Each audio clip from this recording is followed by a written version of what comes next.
Welcome back to part 3, chapter 5.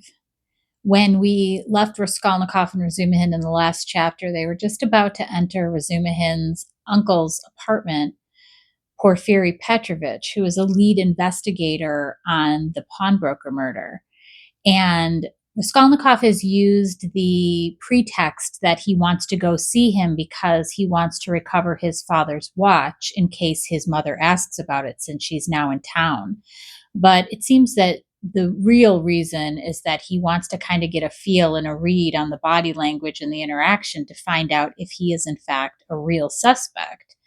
Because he knows that after he had that interaction with Zametov, that very awkward interaction where he was almost trying to make him think that he was the murderer because he was on his way to the police office to confess, and so there was nothing to lose, that Zametov went straight from that meeting at the restaurant to Razumihin's house party, where he was also in attendance with Porfiry. And also Zosimov was there saying that he thought that Raskolnikov was perhaps going insane. And so Raskolnikov also has heard from Razumihin saying, oh, I, might have had a little too much to drink.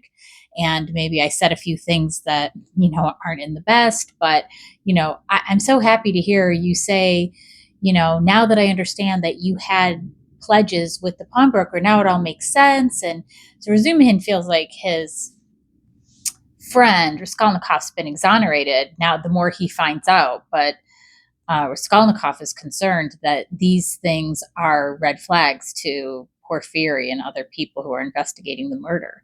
And so what he's doing as he's entering the house is he starts to tease Razumihin like, oh, you've got a crush on my sister, you're a Romeo, just to kind of rile Razumihin up so that there can be this loud, playful banter between the two of them as they approach the door, so that Porfiry's first interaction with Raskolnikov, his first impression will be Raskolnikov hoping that he comes off very like lighthearted, jovial, not a care in the world, definitely not somebody who killed the pawnbroker, but is just this fun friend of his nephew. And so this is where we see them now in chapter 5. Raskolnikov was already entering the room. He came in looking as though he had the utmost difficulty not to burst out laughing again.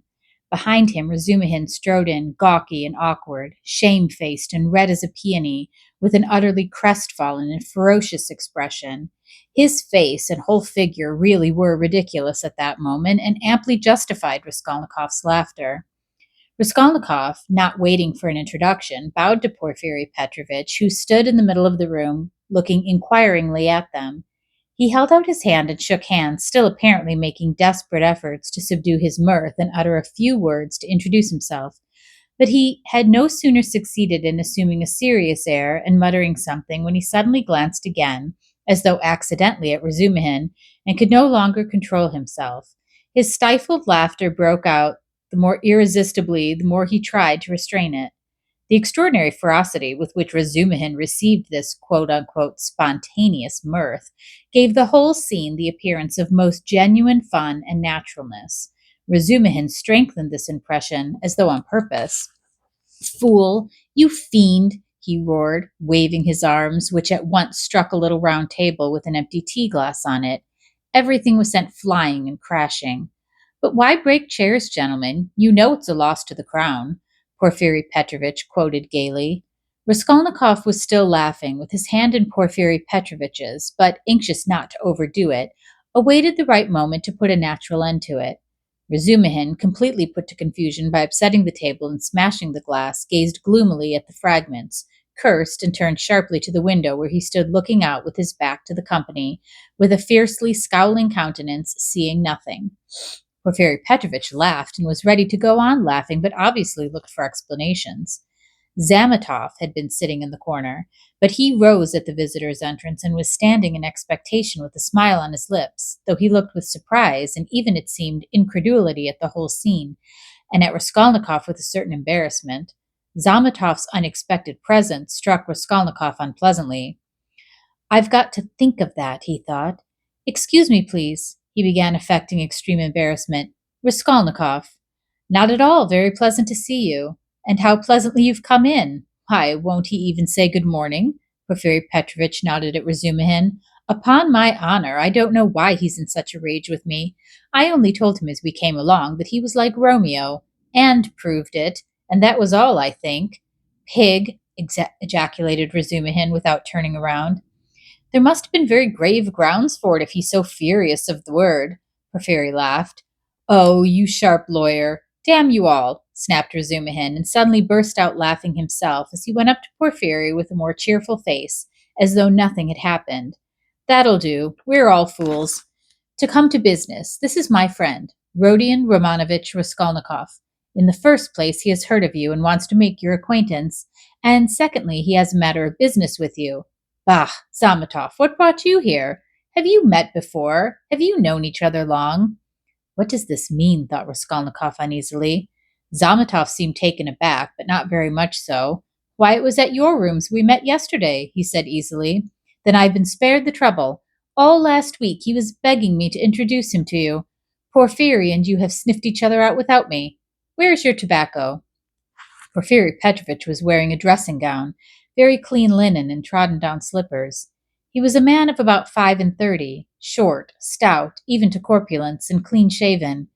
He wore his hair cut short and had a large, round head, particularly prominent at the back.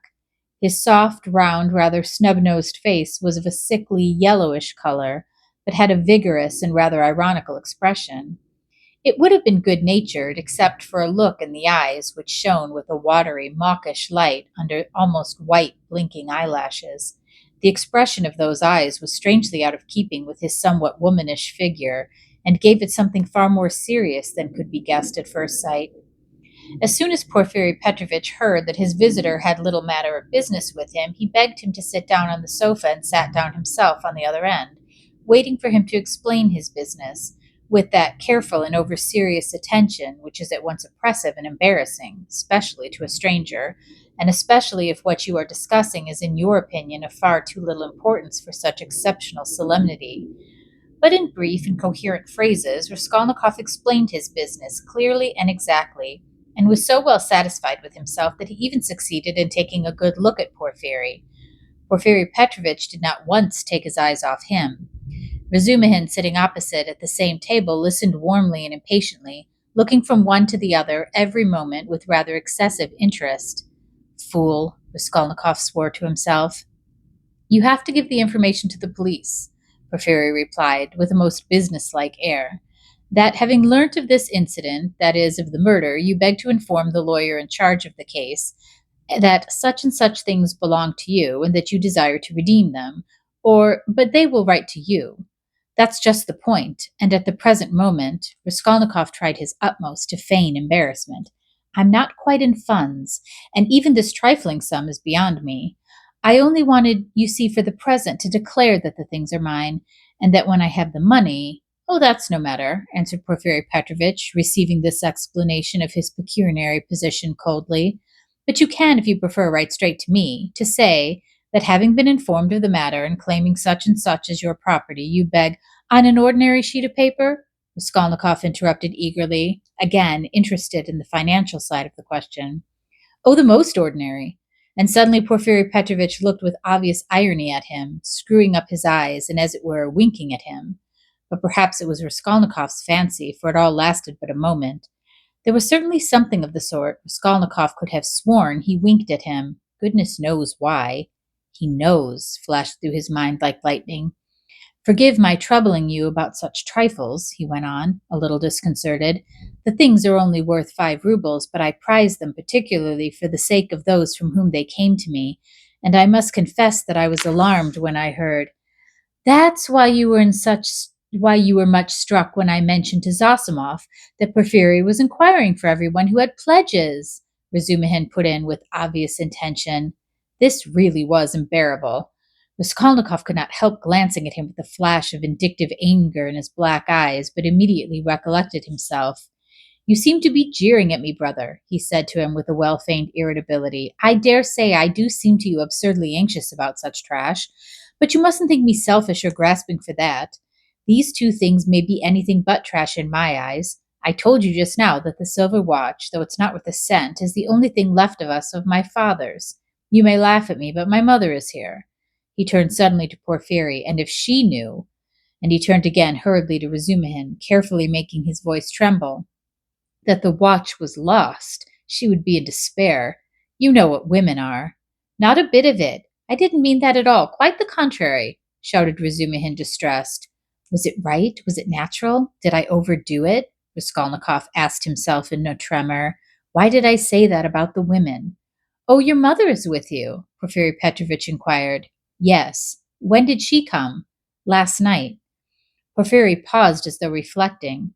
Your things would not be in any case lost, he went on calmly and coldly. I have been expecting you here for some time. And as though that was a matter of no importance, he carefully offered the ashtray to Razumihin, who was ruthlessly scattering cigarette ash over the carpet. Raskolnikov shuddered, but Porfiry did not seem to be looking at him, and was still concerned with Razumihin's cigarette. What? Expecting him? Why, did you know that he had pledges there? Cried Razumihin. Porfiry Petrovich addressed himself to Raskolnikov. Your things, the ring and the watch, were wrapped up together, and on the paper your name was legibly written in pencil, together with the date on which you left them with her. How observant you are! Raskolnikov smiled awkwardly, doing his very utmost to look him straight in the face, but he failed and suddenly added, I say that because I suppose there were a great many pledges, that it must be difficult to remember them all, but you remember them all so clearly, and stupid, feeble, he thought. Why did I add that? But we know all who had pledges, and you are the only one who hasn't come forward, Porfiry answered with hardly perceptible irony. I haven't been quite well. I heard about that too. I heard indeed that you were in great distress about something. You look pale still. I'm not pale at all. No, I'm quite well, Raskolnikov snapped out rudely and angrily, completely changing his tone. His anger was mounting. He could not repress it. And in my anger I shall betray myself, flashed through his mind again. Why are they torturing me? Not quite well. Razumihin caught him up. What next? He was unconscious and delirious all yesterday. Would you believe, Porfiry, as soon as our backs were turned, he dressed, though he could hardly stand, and gave us the slip and went off on a spree somewhere till midnight, delirious all the time. Would you believe it? Extraordinary. Really delirious? You don't say so. Porfiry shook his head in a womanish way. Nonsense, don't you believe it? But you don't believe it anyway. Raskolnikov let slip in his anger, but Porfiry Petrovich did not seem to catch those strange words.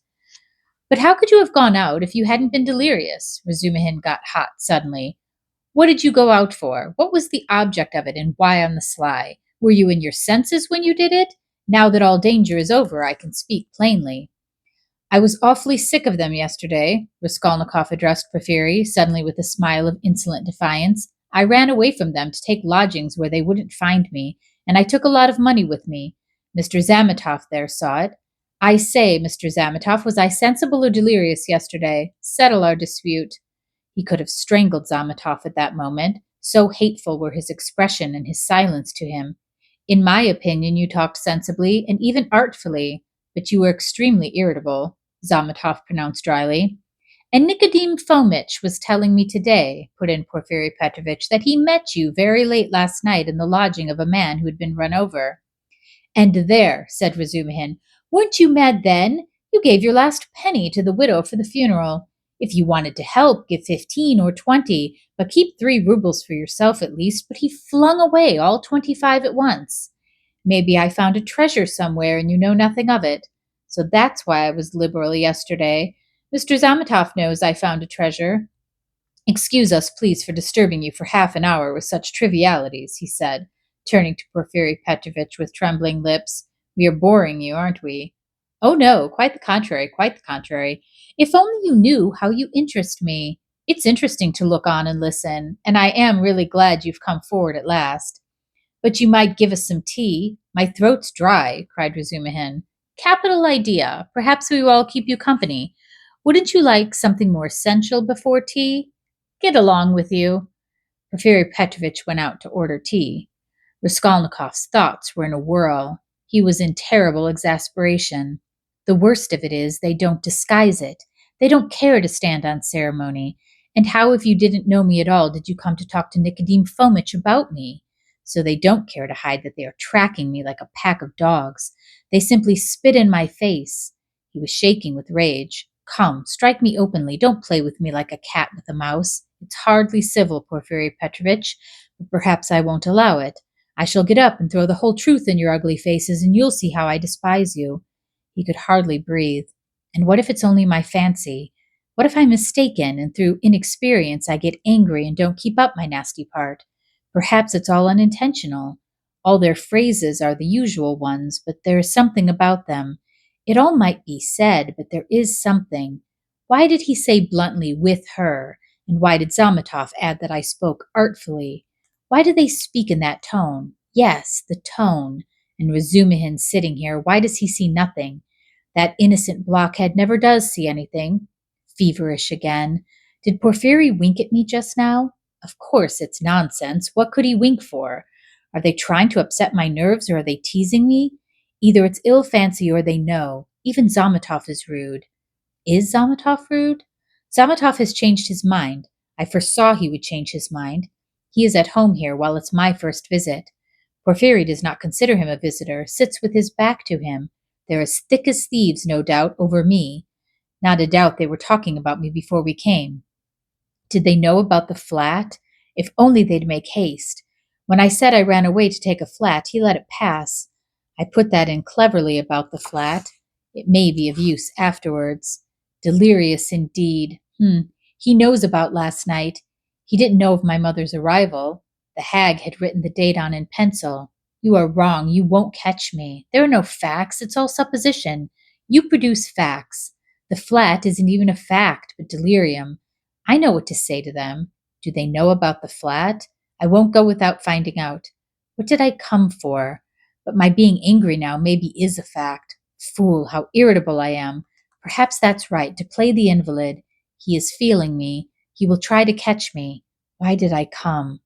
All this flashed like lightning through his mind. Porfiry Petrovich returned quickly. He became suddenly more jovial. Your party yesterday, brothers, left my head rather, and I'm out of sorts altogether, he began in quite a different tone, laughing to Razumihin. Was it interesting? I left you yesterday at the most interesting point. Who got the best of it? Oh, no one, of course. They got on to everlasting questions, floated off into space. Only fancy, Rodya, we got on yesterday. Whether there is such a thing as crime. I told you that we talked our heads off. Why is that strange? It's an everyday social question, Raskolnikov answered casually. The question wasn't put quite like that, observed Porfiry. Not quite, that's true, Razumihin agreed at once, getting warm and hurried as usual. Listen, Rodion, and tell us your opinion. I want to hear it. I was fighting tooth and nail with them and wanted you to help me. I told them you were coming. It began with the socialist doctrine. You know their doctrine. Crime is a protest against the abnormality of the social organization, and nothing more, and nothing more. No other causes admitted. You are wrong there, cried Porfiry Petrovich. He was noticeably animated and kept laughing as he looked at Razumihin, which made him more excited than ever. Nothing is admitted, Razumihin interrupted with heat. I am not wrong. I'll show you their pamphlets. Everything with them is the influence of environment and nothing else, their favorite phrase, from which it follows that if society is normally organized, all crime will cease at once, since there will be nothing to protest against, and all men will become righteous in one instant. Human nature is not taken into account. It is excluded. It's not supposed to exist. They don't recognize that humanity, developing by a historical living process, will become at last a normal society. But they believe that a social system that has come out of some mathematical brain is going to organize all humanity at once and make it just and sinless in an instant, quicker than any living process. That's why they instinctively dislike history. Nothing but ugliness and stupidity in it, and they explain it all as stupidity. That's why they so dislike the living process of life. They don't want a living soul. The living soul demands life. The soul won't obey the rules of mechanics. The soul is an object of suspicion. The soul is retrograde. But what they want, though it smells of death and can be made of India rubber, at least is not alive, has no will, is servile and won't revolt. And it comes in the end to their reducing everything to the building of walls and the planning of rooms and passages and a phalanstery. The phalanstery is ready, indeed, but your human nature is not ready for the phalanstery. It wants life. It hasn't completed its vital process. It's too soon for the graveyard. You can't skip over nature by logic. Logic presupposes three possibilities, but there are millions. Cut away a million and reduce it all to the question of comfort. That's the easiest solution of the problem. It's seductively clear, and you mustn't think about it. That's the great thing. You mustn't think. The whole secret of life in 2 pages of print. Now he is off, beating the drum. Catch hold of him, do, laughed Porfiry. Can you imagine, he turned to Raskolnikov, 6 people holding forth like that last night in one room, with punch as a preliminary? No, brother, you are wrong. Environment accounts for a great deal in crime, I can assure you of that. Oh, I know it does, but just tell me. A man of 40 violates a child of 10. Was it environment drove him to it? Well, strictly speaking, it did, Porfiry observed with noteworthy gravity. A crime of that nature may be very well ascribed to the influence of environment. Razumihin was almost in a frenzy. Oh, if you like, he roared, I'll prove to you that your white eyelashes may very well be ascribed to the church of Ivan the Great's being exactly 250 feet high, and I will prove it clearly, exactly, progressively, and even with a liberal tendency. I undertake to. Will you bet on it? Done. Let's hear, please. How will he prove it? He's always humbugging, confound him, cried Razumihin, jumping up and gesticulating. What's the use of talking to you? He does all that on purpose, you know him. He took their side yesterday, simply to make fools of them. And the things he said yesterday. And they were delighted. He can keep it up for a fortnight together. Last year he persuaded us that he was going into a monastery. He stuck to it for 2 months. Not long ago he took into his head to declare he was going to get married, and that had everything ready for the wedding. He ordered new clothes, indeed. We all began to congratulate him. There was no bride, nothing, all pure fantasy. Ah, you are wrong. I got the clothes before. It was the new clothes, in fact, that made me think of taking you in. Are you such a good dissembler? Raskolnikov asked carelessly. You wouldn't have supposed it, eh? Wait a bit. I shall take you in, too. No, I'll tell you the truth. All these questions about crime, environment, children recall to my mind an article of yours which interested me at the time. On Crime, or something of the sort. I forget the title. I read it with pleasure 2 months ago in the Periodical Review. My article? In the Periodical Review? Asked Raskolnikov in astonishment. I certainly did write an article upon a book 6 months ago when I left the university, but I sent it to the Weekly Review.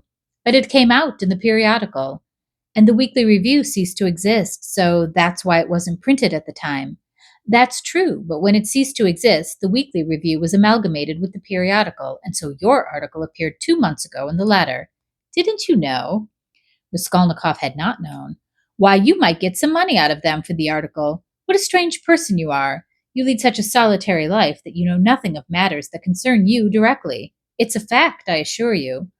Bravo, Rodya! I knew nothing about it either, cried Razumihin. I'll run today to the reading room and ask for the number. 2 months ago? What was the date? It doesn't matter, though. I will find it. Think of not telling us. How did you find out that the article was mine? It's only signed with an initial. I only learnt it by chance the other day, through the editor. I know him. I was very much interested. I analyzed, if I remember, the psychology of a criminal before and after the crime. Yes, and you maintain that the perpetration of a crime is always accompanied by illness. Very, very original, but it was not that part of your article that interested me so much, but an idea at the end of the article which I regret to say you merely suggested without working it out clearly. There is, if you can recollect, a suggestion that there are certain persons who can, that is, not precisely are able to, but have a perfect right to commit breaches of morality and crimes, and that the law is not for them. Raskolnikov smiled at the exaggerated and intentional distortion of his idea. What? What do you mean? A right to crime, but not because of the influence of environment? Razumihin inquired with some alarm. No, not exactly because of it, answered Porfiry. In his article, all men are divided into ordinary and extraordinary. Ordinary men have to live in submission, have no right to transgress the law because, don't you see, they are ordinary. But extraordinary men have a right to commit any crime and to transgress the law in any way just because they are extraordinary. That was your idea, if I'm not mistaken. What do you mean? That can't be right, Razumihin muttered in bewilderment. Raskolnikov smiled again. He saw the point at once and knew where they wanted to drive him. He decided to take up the challenge. That wasn't quite my contention, he began simply and modestly, yet I admit that you have stated it almost correctly. Perhaps, if you like, perfectly so. It almost gave him pleasure to admit this. The only difference is that I don't contend that extraordinary people are always bound to commit breaches of morals, as you call it. In fact, I doubt whether such an argument could be published. I simply hinted that an extraordinary man has the right, that is, not an official right, but an inner right, to decide his own conscience to overstep certain obstacles, and only in case it is essential for the practical fulfillment of his idea, sometimes, perhaps, of benefit to the whole humanity. You say that my article is indefinite. I'm ready to make it as clear as I can. Perhaps I am right in thinking you want me to. Very well.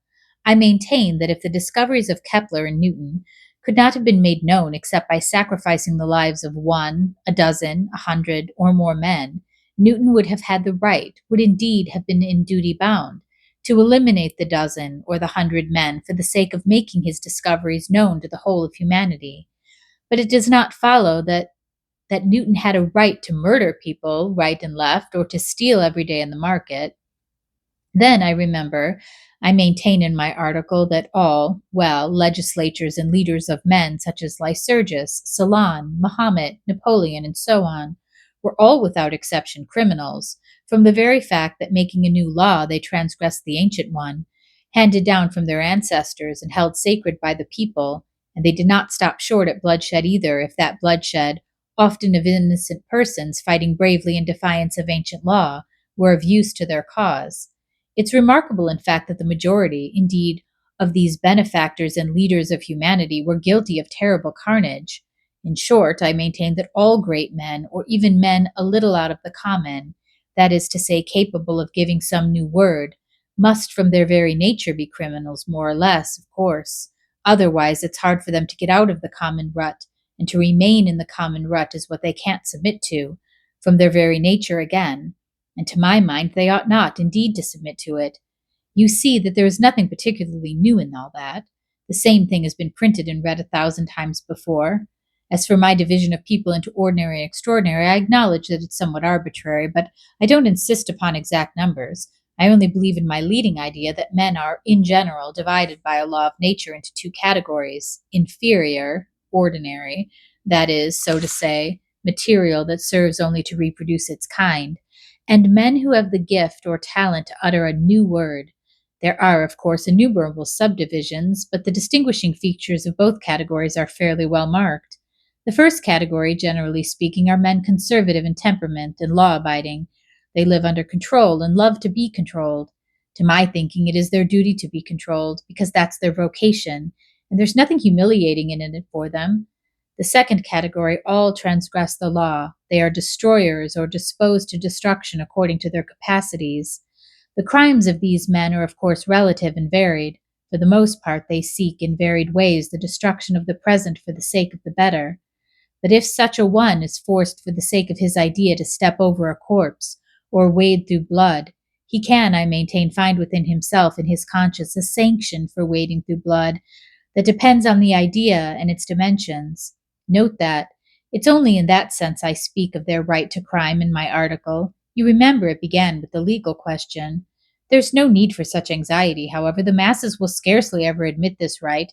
They punish themselves or hang them more or less, and in doing so fulfill quite justly their conservative vocation. But the same masses set these criminals on a pedestal in the next generation and worship them more or less. The first category is always the man of the present, the second, the man of the future. The first preserve the world and people it, the second move the world and lead it to its goal. Each class has an equal right to exist. In fact, all have equal rights with me. Till the New Jerusalem, of course. Then you believe in the New Jerusalem, do you? I do, Raskolnikov answered firmly. As he said these words, and during the whole preceding tirade, he kept his eyes on one spot on the carpet. And do you believe in God? Excuse my curiosity. I do, repeated Raskolnikov, raising his eyes to Porfiry. And do you believe in Lazarus rising from the dead? I I do. Why do you ask all this? You believe in literally. Literally. You don't say so. I asked from curiosity. Excuse me, but let us go back to the question. They are not always executed. Some, on the contrary, triumph in their lifetime. Oh, yes, some attain their ends in this life, and then they begin executing other people. If it's necessary, indeed. For the most part, they do. Your remark is very witty. Thank you, but tell me this. How do you distinguish those extraordinary people from the ordinary ones? Are there signs at their birth? I feel there ought to be more exactitude, more external definition. Excuse the natural anxiety of a practical, law abiding citizen. But couldn't they adopt a special uniform, for instance? Couldn't they wear something, be branded in some way? For you know, if confusion arises and a member of one category imagines that he belongs to the other, begins to, quote, eliminate obstacles, as you so happily expressed it, then, oh, that very often happens. That remark is wittier than the other. Thank you. No reason to, but take note that the mistake can only arise in the first category, that is, among the ordinary people, as I perhaps unfortunately call them. In spite of their predisposition to obedience, very many of them, through a playfulness of nature, sometimes vouchsafed even to the cow, like to imagine themselves advanced people, destroyers, and to push themselves into the new movement, and this quite sincerely. Meanwhile, the really new people are often very unobserved by them, or even despised as reactionaries of groveling tendencies. But I don't think there's any considerable danger here, and you really need not be uneasy, for they never go very far. Of course, they might have a thrashing sometimes for letting their fancy run away with them and to teach them their place, but no more. In fact, even this isn't necessary, as they castigate themselves, for they are very conscientious. Some perform this service for one another, and others chastise themselves with their own hands. They will impose various public acts of penitence upon themselves with a beautiful and edifying effect. In fact, you've nothing to be uneasy about. It's a law of nature. Well, you've certainly set my mind more at rest on that score. But there's another thing worries me. Tell me, please, are there many people who have the right to kill others? These extraordinary people? I'm ready to bow down to them, of course, but you must admit it's alarming if there are a great many of them, eh? Oh, you needn't worry about that either, Raskolnikov went on in the same tone. People with new ideas, people with the faintest capacity for saying something new, are extremely few in number. Extraordinarily so, in fact. One thing only is clear, that the appearance of all these grades and subdivisions of men must follow with unfailing regularity some law of nature. That law, of course, is unknown at present, but I am convinced that it exists, and one day may become known. The vast mass of mankind is mere material, and only exists in order by some great effort, by some mysterious process, by means of some crossing of races and stocks, to bring into the world at last perhaps one man out of 1,000 with a spark of independence, one in 10,000 perhaps, I speak roughly, approximately, is born with some independence, and with still greater independence one in 100,000. The man of genius is one of millions, and the great geniuses, the crown of humanity, appear on earth one in many thousand millions. In fact, I've not peeped into the retort in which all this takes place, but there certainly is and must be a definite law. It cannot be a matter of chance. Why, are you both joking? Razumihin cried at last. There you sit, making fun of one another. Are you serious, Rodya? Raskolnikov raised his pale and most mournful face and made no reply, and the unconcealed, persistent, nervous, and discourteous sarcasm of Porfiry seemed strange to Razumihin beside that quiet and mournful face. Well, brother, if you really are serious, you are right, of course, in saying that it's not new. That is like what we've read and heard 1,000 times already. But what is really original in all this, and is exclusively your own, to my horror, is that you sanction bloodshed in the name of conscience, and excuse my saying so, with such fanaticism, that I take it is the point of your article, that the sanction of bloodshed by conscience is, to my mind, more terrible than the official legal sanction of bloodshed. You're quite right, it is more terrible, Porfiry agreed. Yes, you must have exaggerated. There's some mistake. I shall read it. I can't think that. I shall read it. All this is not in the article. There's only a hint of it, said Raskolnikov. Yes, yes, Porfiry couldn't sit still. Your attitude to crime is pretty clear to me now. But excuse me for my impertinence. I am really ashamed to be worrying you like this.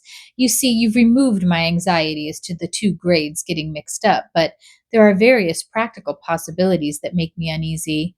What if some man or youth imagines that he is a Lycurgus or Mahomet, a future one, of course, and suppose he begins to remove all obstacles? He has some great enterprise before him and needs money for it, and tries to get it. Don't you see? Zametov gave a sudden guffaw in his corner. Raskolnikov did not even raise his eyes to him. I must admit, he went on calmly, that such cases certainly must arise. The vain and foolish are particularly apt to fall into that snare, young people especially. Yes, you see. Well, then? Well, what then? Raskolnikov smiled in reply. That's not my fault. So it is, and so it always will be. He said just now, nodding at Razumihin, that I sanctioned bloodshed. Society is too well protected by prisons, banishment, criminal investigators, penal servitude. There's no need to be uneasy. You have but to catch the thief. And what if we do catch him? Then he get what he deserves. You're certainly logical, but what of his conscience? Why do you care about that? Simply from humanity. If he has a conscience, he will suffer for his mistake. That will be his punishment, as well as the prison. But the real geniuses, asked Razumihin, frowning, those who have the right to murder, oughtn't they to suffer at all, even for the blood they've shed? Why the word ought? It's not a matter of permission or prohibition. He will suffer if he is sorry for his victim. Pain and suffering are always inevitable for a large intelligence and a deep heart. The really great men must, I think, have great sadness on earth, he added dreamily, not in the tone of the conversation. He raised his eyes, looked earnestly at them all, smiled, and took his cap. He was too quiet by comparison with his manner at his entrance, and he felt this. Everyone got up. Well, you may abuse me, you may be angry with me if you like, Porfiry Petrovich began again, but I can't resist. Allow me one little question. I know I'm troubling you. There's just one little notion I want to express simply that I may not forget it. Very good. Tell me your little notion. Raskolnikov stood, waiting pale and grave before him. Well, you see, I really don't know how to express it properly. It's a playful, psychological idea. When you were writing your article, surely you couldn't have helped fancying yourself just a little an extraordinary man uttering a new word in your sense. That's so, isn't it? Quite possibly, Raskolnikov answered contemptuously. Razumihin made a movement. And if so, could you bring yourself in case of worldly difficulties and hardship, or for some service to humanity to overstep obstacles? For instance, to rob and murder? And again he winked with his left eye and laughed noiselessly just as before. If I did, I certainly should not tell you, Raskolnikov answered with defiant and haughty contempt. No, I was only interested on account of your article, from a literary point of view. Phoo, how obvious and insolent that is, Raskolnikov thought with repulsion. Allow me to observe, he answered dryly, that I don't consider myself a Mahomet or Napoleon, nor any personage of that kind, and not being one of them, I cannot tell you how I should act. Oh, come, don't we all think ourselves Napoleons now in Russia? Porfiry Petrovich said with alarming familiarity. Something peculiar betrayed itself in the very intonation of his voice. Perhaps it was one of these future Napoleons who did for Alyona Ivanovna last week, Zametov blurted out from the corner. Raskolnikov did not speak, but looked firmly and intently at Porfiry. Razumihin was scowling gloomily. He seemed before this to be noticing something, and he looked around angrily. There was a minute of gloomy silence. Raskolnikov turned to go. Are you going already? Porfiry said amiably, holding out his hand with excessive politeness. Very, very glad of your acquaintance. As for your request, have no uneasiness. Right, just as I told you, or better still, come to me there yourself in a day or two. Tomorrow, indeed. I shall be there at 11 o'clock for certain. We'll arrange it all. We'll have a talk. As one of the last to be there, you might perhaps be able to tell us something, he added, with a good-natured expression. You want to cross-examine me officially in due form? Raskolnikov asked sharply. Oh, why, that's not necessary for the present. You misunderstand me. I lose no opportunity, you see, and I've talked with all who had pledges. I obtained evidence from some of them, and you are the last. Yes, by the way, he cried, seemingly suddenly delighted. I just remember what I was thinking of. He turned to Razumihin. You were talking my ears off about that Nikolai. Of course I know very well, he turned to Raskolnikov, that the fellow is innocent, but what is one to do? We had to trouble Dmitry, too. This is the point. This is all. When you went up the stairs, was it past 7, wasn't it? Yes, answered Raskolnikov with an unpleasant sensation at the very moment he spoke that he need not have said it. Then, when you went upstairs between 7 and 8, didn't you see in a flat that stood open on a second story? Do you remember 2 workmen, or at least one of them? They were painting there. Didn't you notice them? It's very, very important for them. Painters? No, I didn't see them, Raskolnikov answered slowly, as though ransacking his memory, while at the same instant he was racking every nerve, almost swooning with anxiety to conjecture as quickly as possible where the trap lay and not to overlook anything. No, I didn't see them, and I don't think I noticed a flat like that open. But on the 4th story, he'd mastered the trap now and was triumphant. I remember now that someone was moving out of the flat opposite Alyona Ivanova's. I remember it clearly. Some porters were carrying out a sofa, and they squeezed me against the wall. But painters? No, I don't remember that there were any painters. And I don't think that there was a flat open anywhere. No, there wasn't. What do you mean? Razumihin shouted suddenly, as though he had reflected and realized. Why, it was on the day of the murder the painters were at work, and he was there 3 days before? What are you asking? Phoo, I've muddled it. Porfiry slapped himself on the forehead. Deuce take it. This business is turning my brain. He addressed Raskolnikov somewhat apologetically. It would be such a great thing for us to find out whether anyone had seen them between 7 and 8 at the flat, so I fancied you perhaps told us something. I quite muddled it. Then you should be more careful, Razumihin observed grimly. The last words were uttered in the passage. Porfiry Petrovich saw them to the door with excessive politeness. They went out into the street gloomy and sullen, and for some steps they did not say a word. Raskolnikov drew a deep breath. All right, that is the end of chapter 5. Meet me in the discussion, and we'll talk about what all this means.